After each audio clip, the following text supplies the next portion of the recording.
Hello hookers, crafters, and laymen. This is a tutorial for the foundation single crochet that I use when starting my Mosaic Crochet projects. You could use this in other crochet styles as well, including tapestry, or to start a wearable crochet item or a blanket. It provides a really nice base for your work, and once you get the hang of it, it's a lot easier than making a chain and crocheting back down that chain. I also find that when I start with a chain, it tends to be tighter than the rows above it, whereas with the foundation single crochet, it has a nice stretch to it. It's essentially the chain row and the first row worked all at the same time. Without further ado, let's get to it.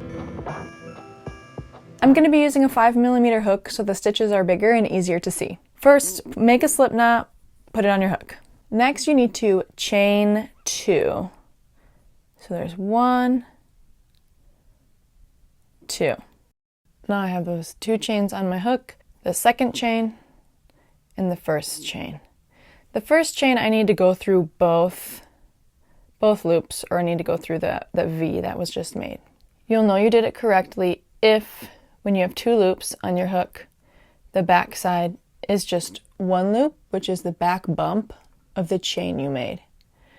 You're going to yarn over, and you're going to pull through both loops you just put on your hook. Now there's 2 loops on your hook. You're going to yarn over, pull through 1 loop, that one in the middle. Then you're going to yarn over and pull through both loops left on your hook. So now there's just 1 loop on your hook. Now, if I turn my work and point it up, you're going to see a V has appeared. Let me show you closer. So here is the V that just appeared.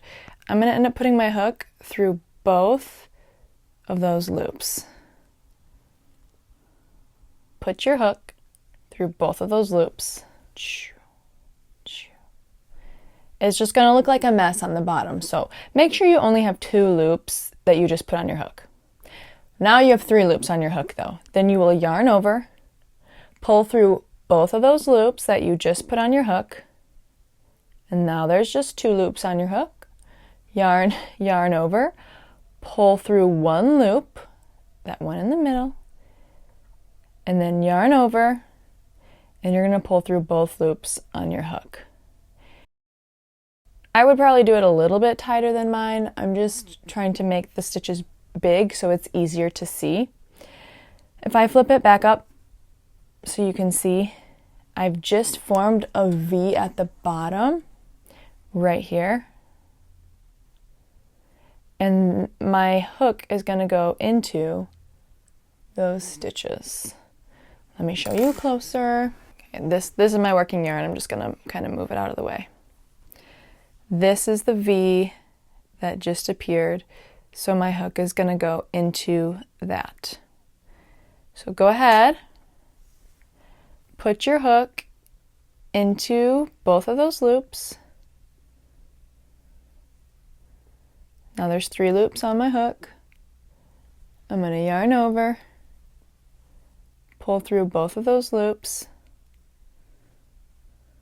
Now there's 2 loops, yarn over, pull through 1, yarn over, pull through 2. There we go. And if I flip it up, I can see another V. Oh my gosh, it's so hard to keep it clear. I can see that another V has just formed right here. So this is where my hook is going to go. So that's pretty much all there is to a foundation single crochet. You're just going to keep putting your hook into the V. You're going to yarn over, pull through both of those loops, yarn over, pull through 1, yarn over, pull through 2. So this is technically going to be the bottom of the project, but right now as we're working, it looks like it's the top. And so this is actually creating the chain and the first single crochet row. As you can see, it's a lot faster than trying to chain and then crochet back down the chain. Another way to think about the stitch is that it has 3 parts to it, since you're pulling through 3 times. 1, 2, 3. When you get to the end, you can cut it, or I like to chain one to make it a little more secure.